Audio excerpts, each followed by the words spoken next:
Dear students of BTech first year mechanical branch, I am Dr. Rohit Parsai, Associate Professor of Mathematics in Engineering Science Humanity Department. I welcome to all of you. I will start this session today after 5 minutes. Ankit Prajapat, I have been update your personal information. Are you listen me? Ankit mute करके मुझसे Yes, बात sir. करिए. Yes, sir. Yes, sir. तुम्हारा मैंने information update कर दिया है. इस तरह का जब भी तुम्हें कोई डाटा में कंफ्यूजन है तो मेरे को जब आप व्हाट्सएप करते हो तो प्लीज अपना नाम और ब्रांच जरूर लिखिए, सेक्शन जरूर लिखिए, तभी मैं आपको अप्रोप्रिएट इंटरटेन कर पाऊंगा. एज ए कोऑर्डिनेटर हूं आपकी क्लास का, सार्थक गौर. ठीक है सर. अब आप थैंक यू सो मच. कीजिए.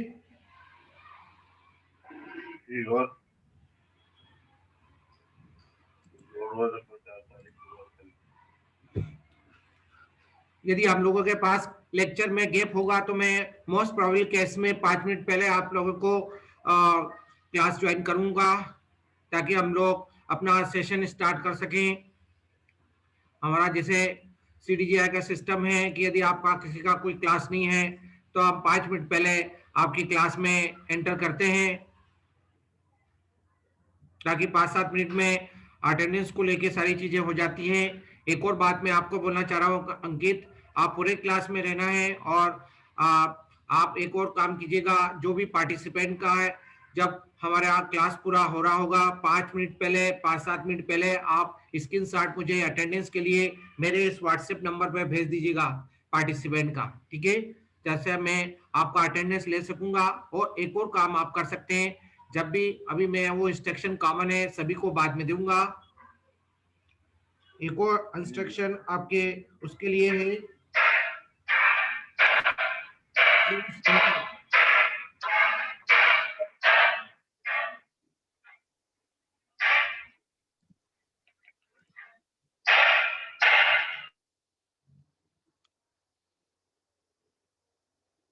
नीलेश,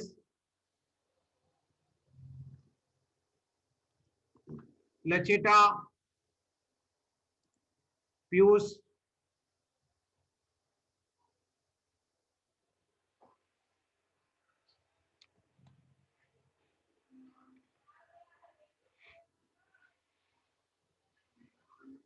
जब भी आप लोग ज्वाइन करेंगे मैं आपको परमिट करूंगा तो चैट बॉक्स में अपना नाम और ब्रैकेट में ब्रांच जरूर लिखिए. उससे मैं आपका क्रॉस चेक करूंगा at the end of lecture, क्योंकि आपका लेक्चर रिकॉर्डिंग हो रहा है. तो अटेंडेंस के लिए मैं चैट बॉक्स से क्रॉस चेक करके फिर आपको मैं अटेंडेंस दूंगा. इस बात का ध्यान रखिए. चैट बॉक्स में आप अपना नाम और ब्रैकेट में ब्रांच लिखिएगा. जो आप ज्वाइन करते समय लिखते हैं as it is chat box में भी लिख दीजिएगा. तो मैं क्रॉस चेक करके आपका अटेंडेंस फाइनलाइज करूंगा क्लास के बाद, लेक्चर होने के बाद.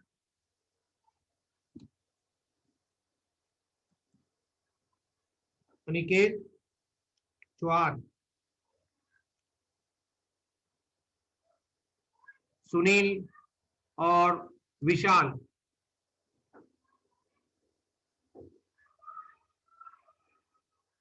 विशाल परमार है.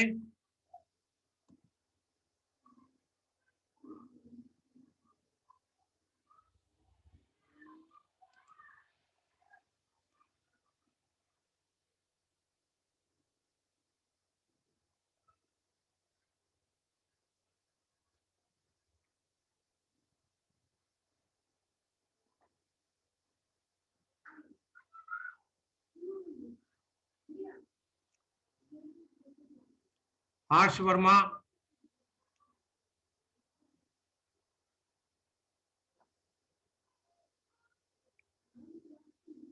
विशाल Parmar okay,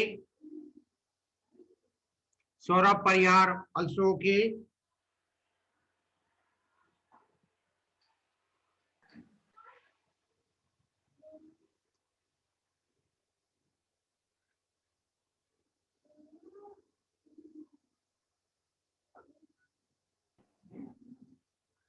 Devendra, Devendra,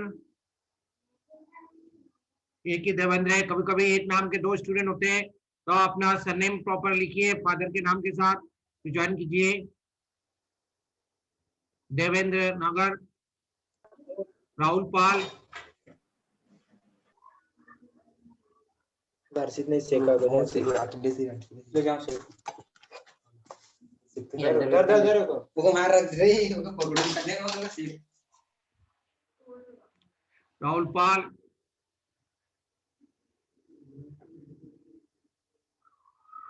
yes sir. yes I am cross check the classroom roll list। Sunil कैसे गया? ओके, विशाल परिहार, विशाल परिहार भी है और विशाल परमार भी है। Okay, yes sir. और सौरभ परिहार भी है। Correct, yes sir. नाइस। आपका जो रोल लिस्ट है उसमें सौरभ के साथ परिहार नहीं लगा है, तो मैं उसको एडिट कर दूंगा, अपडेट कर दूंगा इसको भी। Yes sir.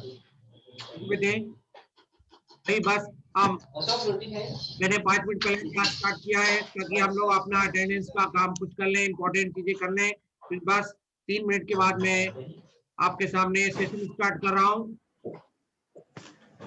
मैंने फाउंडेशन कोर्स के थ्रू बताई है, अब उसी को आगे हम आज करेंगे। अभी कुछ बच्चों को मैंने जो आए थे, आप लोगों के सेक्शन होगा अनुज। Okay, correct. प्रजापत का हो गया, आयुष रिंगे हो गया। आप में एक बात और नोट करिए, अपना नाम और ब्रैकेट में ब्रांच जरूर लिखिए, ताकि उससे आपका अटेंडेंस लास्ट में क्रॉस चेक हो जाएगा, क्योंकि हम लोग रिकॉर्डिंग कर रहे हैं आपके लेक्चर्स का। एक दो तीन एंगल से क्रॉस चेक होगी अटेंडेंस, और फिर आपकी हमारे ई कैंपस पे अपडेट होगी। इसलिए अटेंडेंस का बहुत ध्यान रखना है, सभी को रेगुलर रहना है पूरे सेशन में, क्लासेस में किसी भी क्लास को बंद नहीं करना है, छोड़ना नहीं। और जैसे आप लोग क्लास ज्वाइन करते हैं अपने आप को अनम्यूट करिए, ताकि कोई भी डिस्टरबेंस नहीं हो क्लास में, ताकि पूरी बात पॉइंट टू पॉइंट समझ में आए आपको।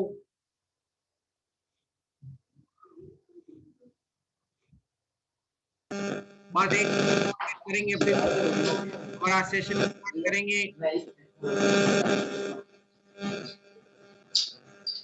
कोई भी स्टूडेंट इस तरह से म्यूट नहीं करे ज्वाइन करने के बाद। ये ऑनलाइन क्लास में बहुत इंपॉर्टेंट बात होती है। और अपना नाम लिख के ब्रैकेट में ब्रांच लिख के सेंड कर दीजिए। साइन होने के बाद चेट बॉक्स हां काका जी थोड़ा लंड खराब जो सो काका जी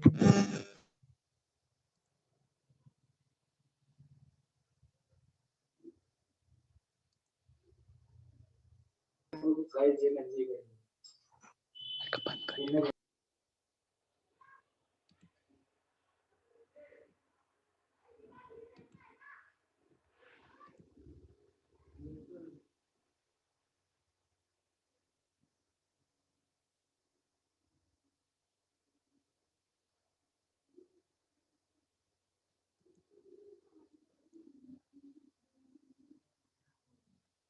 कुछ स्टूडेंट, एक दो स्टूडेंट बाहर हो गए, दैट इज वेरी रॉन्ग। ध्यान रखिए, पूरे क्लास में आपको अवेलेबल रहना है। ऐसा नहीं कि अटेंडेंस हो जाए और आप लोग चले जाएं क्लास छोड़ के। ध्यान रखिए, लास्ट में चैट बॉक्स से क्रॉस चेक होगी। जो चैट बॉक्स का लास्ट में क्लास के एंड होने के पहले जो स्टूडेंट का नाम लिखा होगा ब्रांच के साथ में, उन्हीं का अटेंडेंस अपडेट होगा। ध्यान रखिएगा, ये बात नोट कर लीजिए सभी लोग। Okay guys, now I am going to start the today session as based on the unit 1 name of this unit 1 is calculus. Yes, I am going to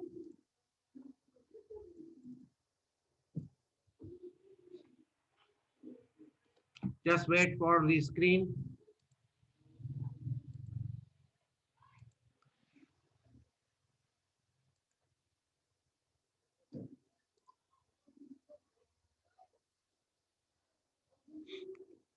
आपको मैंने मैथमेटिक्स का फाउंडेशन कोर्स लिया था, उसमें मैं आपको बताया था कि मैथमेटिक्स क्या होता है, what do mean by mathematics, mathematics को क्यों पढ़ते हैं। इस सौगान को मैं आज फिर फर्स्ट यूनिट है स्टार्ट कर रहा हूँ इस सिलेबस को। मैथमेटिक्स के जो सिलेबस है इसका फर्स्ट जो पेपर है इसमें आपका इस कोर्स में बीटेक फर्स्ट ईयर में वो है मैथमेटिक्स 1, जिसका सब्जेक्ट कोड है जो कि मैंने यहाँ पर ब्रैकेट में लिखा है BT102 है। आप लोग जो है डॉक्टर DC अग्रवाल या डॉक्टर DK जैन की बुक जो है मार्केट में अवेलेबल है। आप इन दोनों में से कोई भी एक बुक भी अपने एंड पे परचेज कर सकते हैं, लाइब्रेरी से भी इशू करा सकते हैं, कोई इशू नहीं। एक बुक आपके लिए एज ए रेफरेंस के लिए रखिएगा, ओके।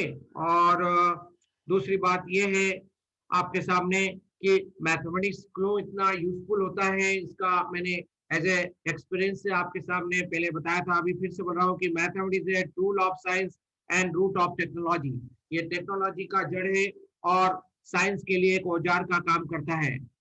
अब सबसे पहला जो हमारा टॉपिक आता है, पहला यूनिट का पहला जो टॉपिक है, मींस पहले हम ये समझे कि यूनिट क्या है। पहले यूनिट है मॉड्यूल 1, जिसको अपन नई भाषा में बोलते हैं, टेक्निकल भाषा में टेक्निकल वर्ड जो यूनिट 1 का जो यूज किया जाता है वो मॉड्यूल 1, और इसमें कैलकुलस है। कैलकुलस आपने मैथ्स में यदि 12th क्लास तक मैथ्स पढ़ते आए हैं तो आपको दो टाइप के कैलकुलस पढ़ाए गए होंगे। एक होता है डिफरेंशियल कैलकुलस और इसका जो इनवर्स प्रोसेस होता है उसको अपन बोलते हैं इंटीग्रल कैलकुलस। है राइट? तो यहाँ पर जो फर्स्ट यूनिट है वो हमारा डिफरेंशिएशन से रिलेटेड है। तो डिफरेंशिएशन मतलब रेट ऑफ चेंज, जिसको अपन साइंस की भाषा में डिफरेंशिएशन को अपन साइंस की भाषा में रेट ऑफ चेंज बोलते हैं, और गणित की भाषा में इसको डेरिवेटिव कहते हैं, डिफरेंशिएशन कहते हैं। तो डिफरेंशिएशन से रिलेटेड जितने भी टॉपिक्स हैं, जितना भी डेवलपमेंट हुआ है हमारा, वो सब जो भी हम एरिया में पढ़ते हैं, ये मैथमेटिक्स का एक ब्रांच है। मैथमेटिक्स का ब्रांच में से एक एरिया है जिसको कैलकुलस कहा जाता है, डिफरेंशियल कैलकुलस। तो लाइफ में ध्यान रखना, आप कैलकुलस दो टाइप के मेजरली पढ़ते हैं, एक डिफरेंशियल कैलकुलस और एक इंटीग्रल कैलकुलस। इन दोनों के बिगैर इंजीनियरिंग इनकम्प्लीट है, ठीक है। तो इसके पहले जो आपने स्कूल टाइम से मैथ्स पढ़ते हुए आए हैं वो तो बेसिक है ही सही, 12th क्लास तक जितना मैथमेटिक्स पढ़ते आए हैं वो सभी तो बेसिक है ही सही। साथ में इसके अलावा और भी जो आपको नॉलेज रिक्वायर्ड होता है हायर स्टडी के लिए या बीटेक करने के लिए, वो सब आपको यहाँ पर इस क्लास में बहुत बहुत जरूरी होगा। तो इसलिए ये सारी बातें, ये सारी चीजें आपको यहाँ पर एज ए मैथमेटिक्स के फॉर्म में आपको पढ़ाया जा रहा है, स्टडी कराया जा रहा है, ठीक है। तो ये जो हमारा फर्स्ट यूनिट है मॉड्यूल 1 जो है, इसमें जो ये चैप्टर का नाम जो है, मॉड्यूल का नाम जो है वो डिफरेंशियल कैलकुलस है। इसमें सबसे बिगनिंग में जो आपके टॉपिक आते हैं, जो आपके मेजर टॉपिक आते हैं वो है, अब चूंकि बीच में आप लोग ज्वाइन कर रहे हैं, आज हम लोग ले रहे हैं 5 मिनट बाद, फिर नेक्स्ट क्लास में ध्यान रखिएगा कल से हम 5 मिनट के बाद हम अलाउ नहीं कर पाएंगे बेटे। थोड़ा सा डिसिप्लिन, क्या कोई भी चीज को सीखने के लिए, समझने के लिए, इस बात में ये बहुत ध्यान रखना है। कृष्णा,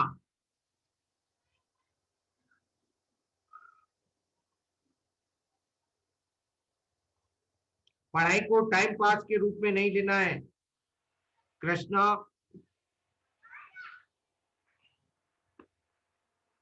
जब भी आप लोग ज्वाइन करेंगे ध्यान रखिए आप अपना नाम और ब्रैकेट में ब्रांच स्टेट चैट बॉक्स में ज्वाइन करने के बाद जरूर मेंशन कर दीजिएगा। ये आपके लास्ट में एंड ऑफ लेक्चर के एंड में हम लोग इसको अटेंडेंस के लिए इस डाटा को यूज करेंगे। ऑफिशियली ये डाटा है, इंपॉर्टेंट है, रिकॉर्डिंग आपका हो रहा है, लेक्चर पूरे टाइम लेक्चर रिकॉर्ड होगा, एंड में हम लोग इसका डाटा से क्रॉस चेक करके आपका अटेंडेंस ई कैंपस पे फिट करेंगे। तो इसलिए बहुत आप आपस में इसके लिए पर्टिकुलर रहेंगे।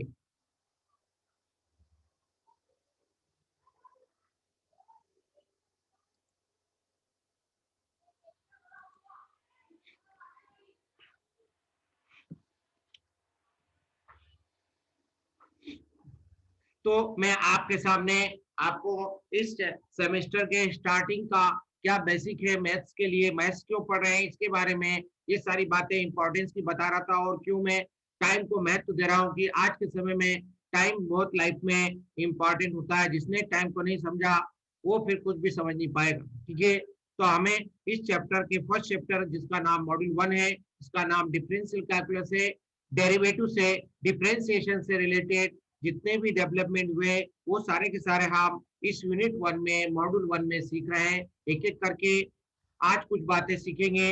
इस तरह से डे बाय डे आपको मैं नॉलेज आपका इस एरिया में अपडेट करता रहूंगा।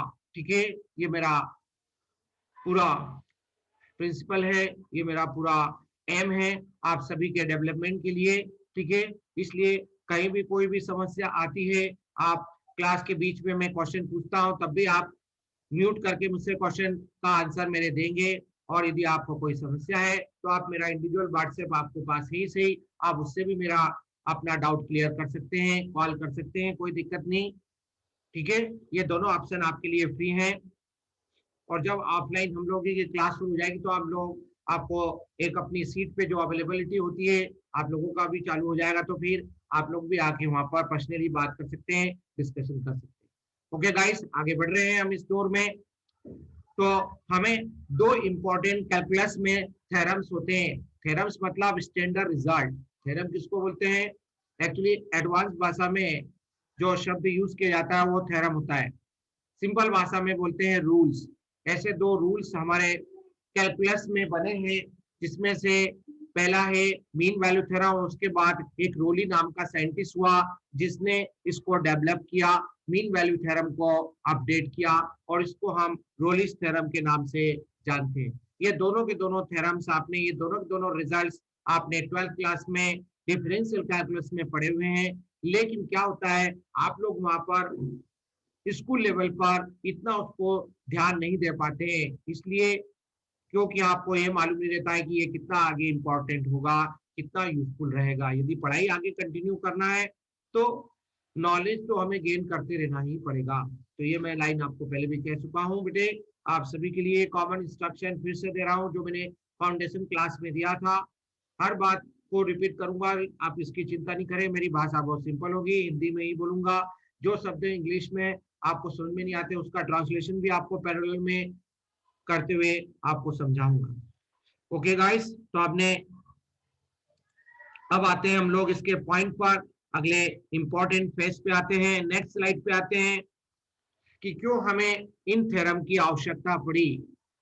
हमें सबसे पहले ये पता लगना चाहिए, जो आपको 12th क्लास में आपके टीचर ने नहीं बताया कि भाई क्यों हम ये डिफरेंशियल कैलकुलस में इन रिजल्ट्स को पढ़ रहे हैं और इसके क्या प्रभाव है। कॉन्सिक्वेंसेस मतलब इसके क्या इफेक्ट हमारे लाइफ पे पड़ेंगे या ऑलरेडी इफेक्ट हो चुके हैं लेकिन हम उनके बारे में जानते नहीं हैं। ये सब चीजें हो चुकी है ऑलरेडी, हम हालांकि इस पाथ से गुजरे नहीं है, लेकिन अब आपको इस प्लेटफॉर्म पे आके इस पाथ से तो गुजरना ही पड़ेगा। आपको क्या, मेरे को, मैं भी ऑलरेडी इस पाथ से गुजर चुका हूँ। शिवम,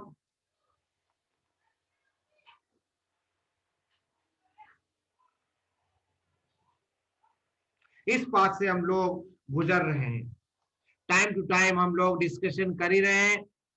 अभी 17 बच्चे आ चुके हैं अभी के टाइम में इस क्लास में। ओके गाइस, तो बात कुछ इंपॉर्टेंट है, नोट कर लीजिए, जिसको लगे कॉपी भी नोट कर ले, जिसको लगे वो जब पूरा स्क्रीन हो जाए तो स्क्रीनशॉट भी आप ले सकते हैं, कोई इशू नहीं। जब ये पूरी स्क्रीन कंप्लीट हो जाए, जैसे हम आपको क्लासरूम में बोर्ड पे पढ़ाते हैं, पहले एक लाइन लिखते हैं, पहले एक पैराग्राफ कंप्लीट करते हैं, फिर दूसरा पैराग्राफ लिखते हैं, उसी तरह से हम आपको ये बात भी यहाँ पर पीपीटी के थ्रू एनिमेशन क्रिएट करके, एनिमेशन का यूज करके हम आपको एक्सप्लेन करेंगे, समझाएंगे। तो समझिए सभी लोग guys, if you average 30 miles per hour during a trip, then at some instant during the trip you were traveling exactly 30 miles per hour। यदि आप, ये एक बहुत इंपॉर्टेंट स्टेटमेंट है जो इसके आवश्यकता के लिए, इस प्रॉब्लम की नीड के लिए डेवलप किया गया है। मींस फेस हुआ है हमारे डेली लाइफ में, डे टू डे लाइफ में, यही बात को जरा ध्यान से गौर करिए और इसको बार बार पढ़ते रहिएगा, बाद में भी पढ़ते रहिएगा तो आप लोग फील करेंगे। So that relatively obviously statement is the mean value theorem. ये जो एक ऐसे इस तरह का जो सेंटेंस आपके सामने लिखा है, ये कुछ भी नहीं है, ये हमारा एक मीन वैल्यू थ्योरम को ही बताता है। As it's applies to a particular trip, इस तरह की जो पर्टिकुलर ट्रिप होगी, आप घूमने जाते होंगे, ट्रिप पे जाते होंगे, तो आपने कई टाइप की ट्रिप अटेंड की होगी, मीन्स आपने लगाई होगी अपनी लाइफ में, अभी तक नहीं लगाई है तो आगे भी आप अपने आपके नए फ्रेंड बन जाएंगे तो उनको लेके आप लोग घूमने जाएंगे, मीन्स ट्रिप करेंगे। ट्रिप का मतलब क्या होता है? क्या आप में से कोई बता सकेगा मुझे? कोई भी एक स्टूडेंट म्यूट करके मुझे इस क्वेश्चन का आंसर दे सकता है। मैंने आपसे शब्द का मीनिंग पूछा है, ट्रिप का मतलब क्या? अंकित प्रजापत, ट्रिप का मतलब सभी लोग जानते हैं, ये शब्द कई बार यूज होता है। So it may seem strange that such a simple statement would be important or useful to anyone, but the mean value theorem is important and some of its consequences are very useful for people in a variety of areas. और इस तरह के और भी बहुत सारे areas अभी नहीं आए हैं आपके सामने, अभी ये तक ये यदि प्रॉब्लम फेस नहीं हुआ है तो आने वाले समय में इस तरह की समस्या आएगी जिनके लिए आप लोगों को ये टूल अडॉप्ट करना होगा।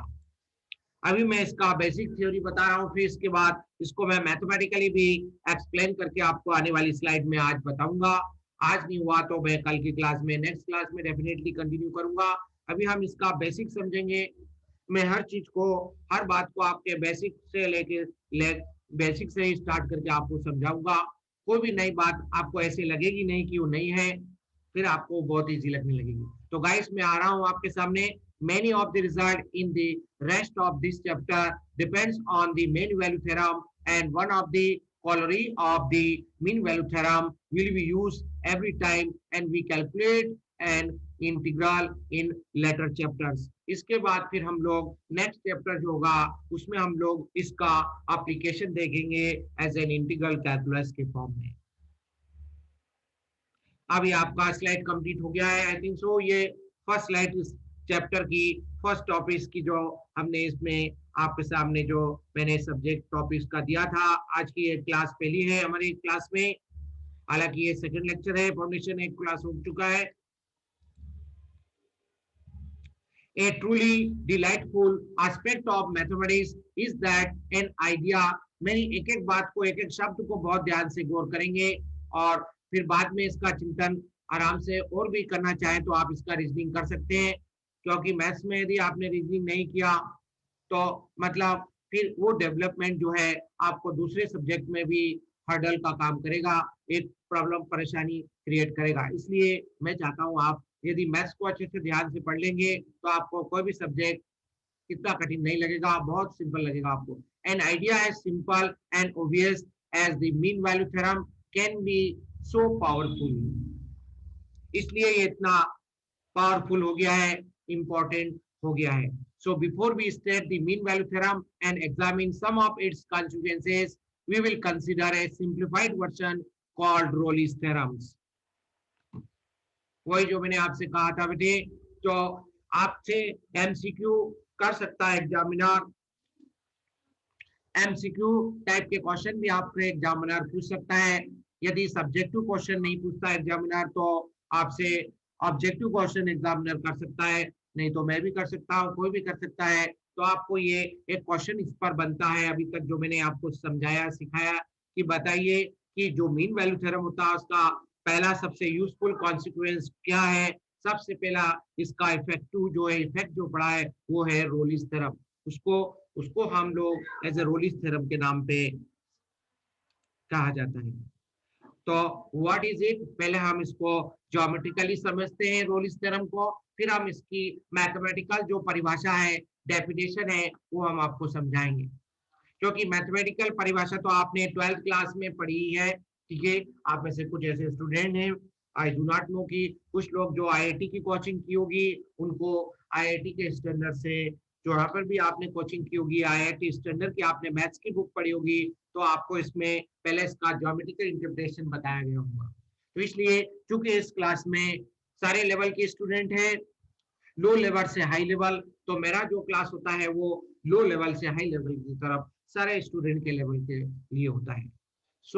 तो जो उन्होंने समझ लिया कोई दिक्कत नहीं, वो चुपचाप बैठे शांति से सुने बात को, या उसमें आप कुछ और अपडेशन कर लें, राइट। और जिनको कुछ नहीं मालूम में वो लोग तो ध्यान से इस बात को सुने सही। Suppose we pick any 2 points on x axis. सभी को मालूम है एक्स एक्सिस क्या होता है, सभी को मालूम है कोऑर्डिनेट ज्योमेट्री एक ब्रांच होती है मैथमेटिक्स की। तो जब अरे चाह मैथमेटिक्स की क्या बात करूं, मैं एक जनरल बात करूं, यदि मुझे अपने पोजीशन को फिक्स करना है, लोकेट करना है, तो उसके लिए मुझे इन एक्सिस की जरूरत पड़ती है। तो जो हमारा फर्स्ट एक्सिस होता है जो ओरिजेंटल फॉर्म में होता है उसको एक्स एक्सिस बोलते हैं, और उसके जो वर्टिकल होता है उसको अपन वाई एक्सिस बोलते हैं। तो ही हम लोग ऐसा यहाँ जूम कर रहे हैं। Suppose we pick any 2 points on x axis and think about all of the differentiable, ये भावेश सामले। कोशिश करिए, ध्यान करिए कि कभी भी कोई क्लास में आप लोग टाइम पे पहुंचे, इस तरह से बात में नहीं आए। क्लास में ऑलमोस्ट टाइम हो गया है, 20 मिनट का टाइम, 15 से 20 मिनट का टाइम बचा है। तो ऐसा नहीं करें कि अपन अटेंडेंस के लिए क्लास में आए, नॉलेज के लिए क्लास में आना है बेटे। ऐसा नॉलेज जो हम लोग आप लोग कुछ बातें ऐसी जो बुक में नहीं लिखी है वो हम अपने अनुभव से आपको ऐड करके समझा रहे हैं लाइव लेक्चर में, ऑनलाइन लाइव क्लास में। सो वही गाइस मैं कहना चाह रहा हूँ, आपकी बात को ध्यान दीजिए। Think about all the differentiable function which go through those 2 points, जो कि इन दो बिंदुओं से गुजर के जाते हैं। हम सभी को मालूम है यदि कोई फंक्शन मैथमेटिकल फॉर्म में है तो वो डिफरेंशिएबल होता ही है। तो सबसे पहले फिगर को हम लोग पॉइंट आउट करेंगे। ये आपके पास सपोज एक्स एक्सिस है, यहाँ पर एक पॉइंट यहाँ ले लिया, दूसरा पॉइंट ये ले लिया। आप सभी लोग जानते हैं कि कोई फंक्शन दिया है तो उसका ग्राफ कैसे बनाते हैं। मान लिया ये एक फंक्शन का ग्राफ है, ये दूसरे फंक्शन का है, ये तीसरे फंक्शन का है, ये चौथे फंक्शन का है ग्राफ, है राइट। समझ में आ रही है बात सभी को पिक्टोग्राफिकली? I think so. अब आपका ये स्लाइड 2 कंप्लीट होती है।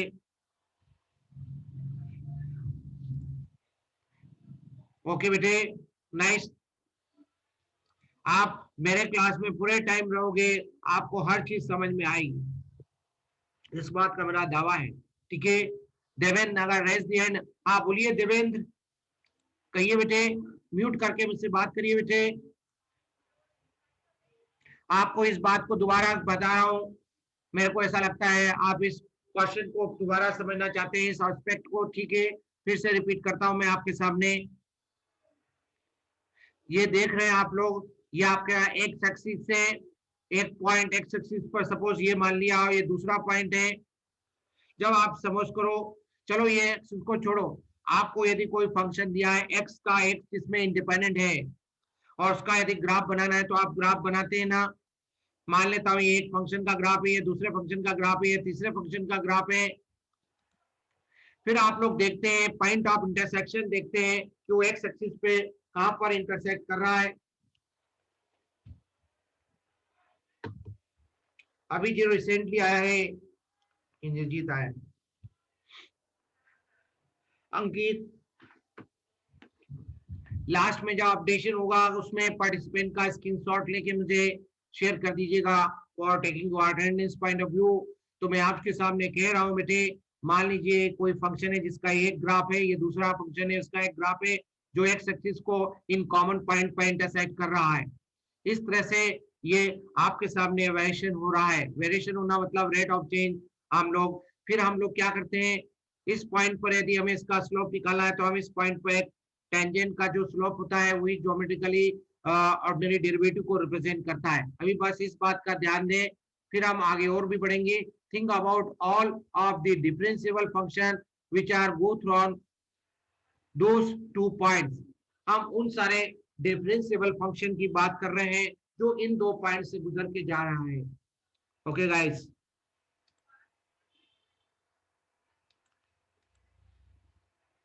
since our functions are differentiable they must be continuous, क्योंकि हम जानते हैं बेटे एवरी डिफरेंशिएबल फंक्शन जो है कंटिन्यूस होता है। ऐसा क्यों, ये लाइन क्यों बोली जा रही है? they must be continuous and their graph cannot have any hole or breaks। यदि कोई फंक्शन डिफरेंशिएबल है ना तो कंटिन्यूस 101% होगा, लेकिन यदि कंटिन्यूस है तो वो डिफरेंशिएबल होगा, ये कोई जरूर नहीं। साथ में जुड़े रहिएगा। अभी हमें टाइम अपडेट कर देंगे हम।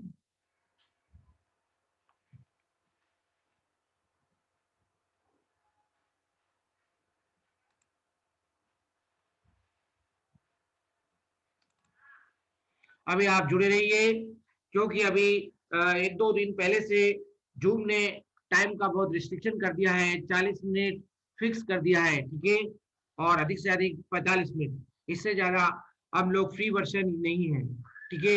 इसलिए हमने अभी आपको इस बात को समझाने के लिए, इस सेंटेंस को पूरा करने के लिए, आज की बात को पूरा करने के लिए हमने 10 मिनट का टाइम और आगे बढ़ा दिया है। अभी हालांकि टाइम हमारा 12, 12:30 के आसपास हुआ है, 10 मिनट और चलेगा ये क्लास, ठीक है। फिर आप लोग 12:50 से हमारे एचओडी सर जो सिविल के हैं वो आपका क्लास कंटिन्यू करेंगे, जो मैंने आपको लिंक ज्वाइन की भेजी है। ओके गाइस, तो आते हैं हम लोग इस पॉइंट को बहुत ध्यान देते हैं।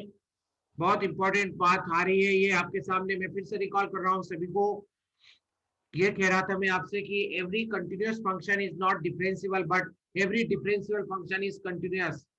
कंटिन्यूअस का मतलब ये होता है यदि हम उसका ग्राफ बनाएंगे तो ऑफकोर्स उसमें कोई भी होल और ब्रेक नहीं होगा। वही आपके सामने यहाँ पर हमने शब्दों में लिखा है आपके सामने। Also, since these functions are differentiable, so their derivatives are defined everywhere between our 2 points, and their graph cannot have any corners or vertical tangents. और एक बात का और आप लोग अनुभव लेंगे इस बात का, जो अभी तक कुछ लोगों के दिमाग में है, इस बात का अनुभव कुछ लोगों के दिमाग में नहीं है। यदि कोई डिफरेंशिएबल फंक्शन है तो उसका उस डिफरेंशियल फंक्शन के ग्राफ में किसी काइंड पर यदि आप टेंजेंट ड्रॉ करेंगे तो वो हमेशा पैरेलल होगी। पैरेलल होती है, वो वर्टिकल नहीं होती है, मींस हॉरिजॉन्टल होती है। उसी को टेंजेंट कहा जाता है सारे कॉर्नर्स पे। So the graph of the function in figure 1 can still have all sorts of shapes and it may seem unlikely that they have any common properties other than the ones who have stated, but Michael Rollis, ये जो एक नाम का एक scientist हुआ Michael रोलिस, जिसका मैं आपको बता रहा था कि ये जो मीन वैल्यू थ्योरम है इसका जो पहला प्रभाव पड़ा है वो इस व्यक्ति के ऊपर पड़ा था, इसलिए इसने अपना नाम दे दिया इस स्टेटमेंट को और बोल दिया रोलिस थ्योरम। इसको शॉर्ट में रोलिस बोलते हैं। इसका इनिशियल नाम जो है मिकेल रोलिस है, जिसने ये जो थ्योरी डेवलप की थी वो 52 से लेके 19 के बीच में किया था। He noticed that, इस व्यक्ति ने, रोलिन ने ये नोटिस किया क्या, that every one of these functions has one or more points where the tangent line is horizontal and this result is named after them, after him। ये जो रिजल्ट है, ये जो मीन वैल्यू थ्योरम था, इसका नाम है वो अब रोलिन ने अपना नाम दे दिया। जैसे आप में से कुछ लोग और भी आगे कुछ इनोवेटिव काम करेंगे वर्ल्ड में, यदि वो अप्रूव हो जाता है तो आपका भी नाम इस तरह से आ सकता है जैसे रोलिन ने अपना नाम दे दिया, वर्ल्ड फेमस नाम हो जाएगा, आपका भी नाम प्रोपोगेट हो जाएगा। ये आपके सामने मैंने आपको ग्राफिकली ये बात को समझाया, आपके सामने ये देख रहे हैं आप बेटे, ये आपका एक फंक्शन था, ये दूसरा फंक्शन था, ये तीसरा फंक्शन था, ये चौथा फंक्शन था। इस तरह से आप लोग देख रहे हैं, इस पॉइंट पर हम लोग इस कॉर्नर पे हमने इसका टेंजेंट ड्रॉ किया, तो आप देख रहे हैं पैरेलल है, ये भी टेंजेंट है, ये भी पैरेलल है, ये भी पैरेलल है, किसी भी कॉर्नर पॉइंट्स आप देख रहे हैं सभी पैरेलल हैं। अब हम इस बात को जो हमने अभी इन जनरल समझा है थ्योरेटिकल एस्पेक्ट के फॉर्म में, अब इसको हम मैथमेटिकल फॉर्म में कैसे एक्सप्रेस करेंगे मैथमेटिकल सिंबल में, इस बात को अब हम मैथमेटिकली समझ लेते हैं बचे हुए टाइम में। और टाइम मिल गया तो आज ही हम इस पर क्वेश्चन कर लेंगे और फिर हम कल की क्लास में इसके बाद फिर हम मीन वैल्यू थ्योरम को कंटिन्यू करेंगे। So that is Rolle's theorem if f of a and f of b. यदि कोई आपको एक फंक्शन दिया हुआ है जो कंटिन्यूअस है और डिफरेंशिएबल है, कोई ना कोई एक क्लोज इंटरवल में आपको दिया हुआ है, सभी लोग जानते हैं कोई भी बात कोई भी स्टेटमेंट जो होता है उसका कोई ना कोई एक बाउंड्री होती है। बाउंड्री मतलब इंटरवल, जिसको सिंपल भाषा में डोमेन कहा जाता है और इसको गणित की भाषा में इंटरवल कहा जाता है। तो ये आपके सामने इंटरवल है, मतलब एक्स की जो वैल्यू लाई कर रही है वो ए और बी के बीच में लाई कर रही है। तो हमें कोई एक ऐसा फंक्शन हमेशा दिया होगा, तो हमें ये चेक करना है कि क्या वो फंक्शन डिफरेंशिएबल है। यदि आप कंटिन्यूटी की जगह डिफरेंशिएबिलिटी यदि आप चेक कर लेते हैं क्या उसका डेरिवेटिव एग्जिस्ट करता है, तो कंटिन्यूटी अपने आप उसकी टेस्ट हो जाती है। ऐसा आपका अभी तक का 12th क्लास में टीचर ने अनुभव दिया होगा, नहीं दिया है तो आप इसको ऐड कर लीजिएगा। So every differential function is continuous but every continuous function may not be differentiable. तो यदि आपको कोई एक्स का फंक्शन इंडिपेंडेंट वेरिएबल, अभी मैं इस यूनिट में एक वेरिएबल एक इंडिपेंडेंट वेरिएबल की बात करूंगा ही सही, तो इसके बाद में मैं दो इंडिपेंडेंट वेरिएबल वाली क्वांटिटी भी आपको समझाऊंगा। Function of more than one independent variables, हमें डिफरेंशिएशन मतलब रेट ऑफ चेंज ना केवल वन इंडिपेंडेंट वेरिएबल का सीखना है, फाइंड करना है, हमें एक से ज्यादा इंडिपेंडेंट वेरिएबल क्वांटिटी का भी यदि कोई रिलेशन है फंक्शन है तो उसका भी रेट ऑफ चेंज हमें निकालना है। तो उसका क्या प्रोसेस होता है, उसकी क्या विधि होती है, वो सब हम आने वाले समय में आपको एक्सप्लेन करते रहेंगे। ओके गाइस, तो अभी जरा हम इस स्टेटमेंट को पूरा कंप्लीटली और आगे समझे, क्योंकि कुछ बातें ऐसी है पढ़ाते समय याद आ जाती है जो आपको रिक्वायर्ड होती है, जो आपको प्रॉब्लम सॉल्व करने में हेल्पफुल रहती है। ऐसी बातें मैं सब आपको क्लास टाइम में बताऊंगा, सिखाऊंगा। ऐसे सारे अनुभव मैं आपको लाइव लेक्चर में दूंगा। ओके गाइस, तो आप क्या करेंगे, कोई भी एक्स का फंक्शन दिया है उसकी डिफरेंशिएबिलिटी चेक करेंगे। डिफरेंशिएबिलिटी यदि डेरिवेटिव यदि आप चेक कर लेते हैं उसका डेरिवेटिव आ जाता है, इसका मतलब वो कंटिन्यूअस ऑटोमेटिकली हो जाएगा। और जो इंटरवल दिया है उसमें वेल डिफाइन होना ही चाहिए, क्योंकि फंक्शन यदि आपको दिया है तो वो डेफिनेटली उस इंटरवल में वेल डिफाइन होगा। वेल डिफाइन का मतलब ये होता है हम इस इंटरवल में किसी भी पॉइंट पर वैल्यू ऑफ द फंक्शन यदि आप निकालते हैं और यदि वो एक डेफिनेट क्वांटिटी आती है तो इसको उस फंक्शन को अपन बोलते हैं वेल डिफाइन। यदि उसकी value 0/0, infinity upon infinity, 0 to infinity, इस तरह से अनडिटरमाइंड क्वांटिटी आती है, इसको आप लोग इंडिटरमिनेट फॉर्म बोलते हैं, जो आपने लिमिट में कई बार यूज किए हैं लिमिट ऑफ द फंक्शन को निकालने में, और जिसके लिए एल्स हॉस्पिटल नाम का एक फेमस साइंटिस्ट हुआ, उसने उस फंक्शन की लिमिट निकालने का भी प्रोसेस दिया है आपको। तो जो आपने वहां याद रखा था वो चीजें यहाँ पर भी आपको काम आएगी। तो मैं आपको बोल रहा हूँ बेटे, ना केवल आपको 11th-12th का मैथ्स काम आएगा लाइफ में, आपको इंजीनियरिंग करते समय आपको स्कूल टाइम का मैथ्स काम आएगा। तो इसलिए हम अभी आप नहीं कह सकते कौन सी चीज कहाँ आएगी, टाइम के साथ हम आपको सारी चीजों से एक्वेट कराते रहेंगे तो ही आप लोग इस बात को अच्छे से गेन कर पाओगे, नहीं तो ऐसे नहीं हो पाए। ठीक है, तो ओके गाइस, चिंता नहीं करो, मैं आपसे जुड़ा हूँ, बताता रहूंगा, समझाता रहूंगा, ये मेरा काम है। ओके, तो हाँ, हम बात कर रहे थे बेटे, तो आपका एक फंक्शन दिया हुआ है एक्स का, वो आपका डिफरेंशिएबल और कंटिन्यूअस दोनों होना चाहिए एक इंटरवल में, और इसके साथ में एक और बात होना चाहिए, जो एंड पॉइंट्स आपको इसके इंटरवल के दे रखे हैं ये कहलाते हैं एंड पॉइंट ऑफ इंटरवल, एक ए और एक बी। यदि कोई डोमेन है या इंटरवल है उसके एंड पॉइंट से क्या मतलब होता है, starting value and the last value. ये जो इंटरवल, ये जो डोमेन, जैसे आपने घर से स्टार्ट होते हैं, जैसे आपको कॉलेज जाना है तो आप अपने घर से एक बाइक निकालते हैं, तो आपने घर से निकाली बाइक मतलब आपका स्टार्टिंग पॉइंट घर हो गया, और जब आप कॉलेज पहुंच गए तो आपका वो एंड पॉइंट हो गया। उसी तरह से यहाँ पर ये आपका इंटरवल बना है, स्टार्टिंग पॉइंट ए है और एंड पॉइंट बी है। तो इन एंड पॉइंट्स पर आपको जो भी फंक्शन दिया हुआ है उनकी वैल्यू निकालना पड़ेगी, और यदि वो दोनों सेम आती है तो बात समझ जाना कि इस तरह के केस में रोलिस का थ्योरम एप्लीकेबल होगा। ऐसे केस में रोलिस थ्योरम एप्लीकेबल होता है और फिर रोलिस ये बोलता है यदि कोई फंक्शन वन वेरिएबल का है और यदि ये दो कंडीशन आपके सेटिस्फाई करता है तो डेफिनेटली इस इंटरवल में आप लोग एक ऐसी वैल्यू निकालने में सक्षम होंगे या सक्षम हो पाए, ऐसी एक वैल्यू x की आप इस इंटरवल में सर्च कर पाए।